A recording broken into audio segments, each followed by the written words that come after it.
Hi there. Hey, I'm Jim McDermott, technical agronomist in Northwest Iowa with DeKalb and Asgrow. We are here today with myself, and then Paige Thompson is behind the scenes. And Paige Thompson is also a technical agronomist in Northwest Iowa with DeKalb and Asgrow. We get the chance to work together.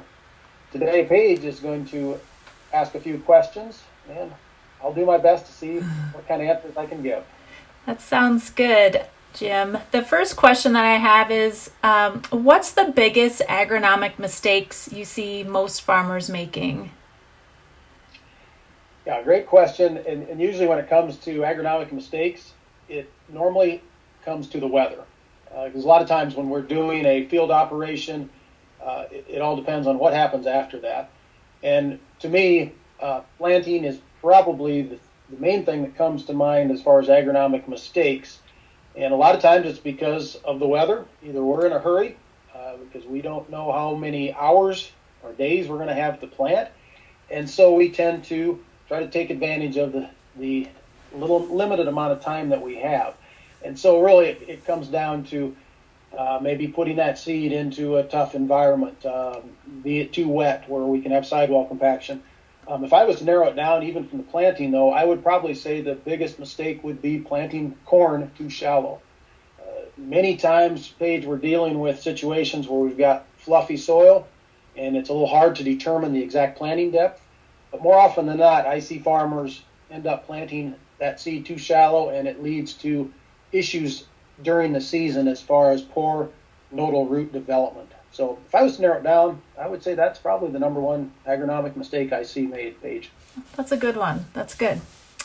The next question is, what's the one question you wished more farmers asked you? Yeah, it's also a good one to think about that. It probably comes down to where not to plant a hybrid. And I think farmers will direct that question a lot of times maybe at their dealer, or that really someone is with them right as they're starting to plant. And I do get the question every once in a while, probably more around where do I put this hybrid, which is really a good question.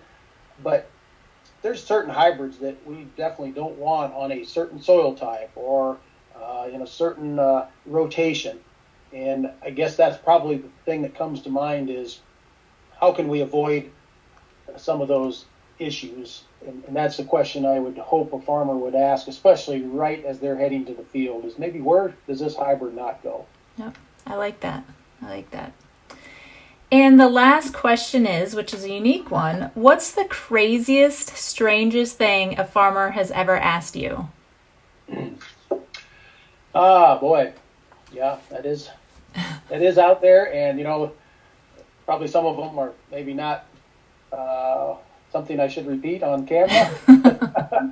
Well, one that comes to mind is trying to control certain pests, and a lot of it is around wives' tales or maybe stories from 30 and 40 years ago where a certain remedy might work. And I guess one that comes to mind, Paige, is a farmer asked if turpentine covering the seed would be a good treatment for corn rootworm. I'm sure sometime maybe that was tried and somebody thought it worked. But, to my knowledge, turpentine does not have activity on corn rootworm. Yeah, that's a unique one for sure. Well, that's all I got for you right now, Jim. So. All right. Well, thanks, Paige, and good luck in planting this spring.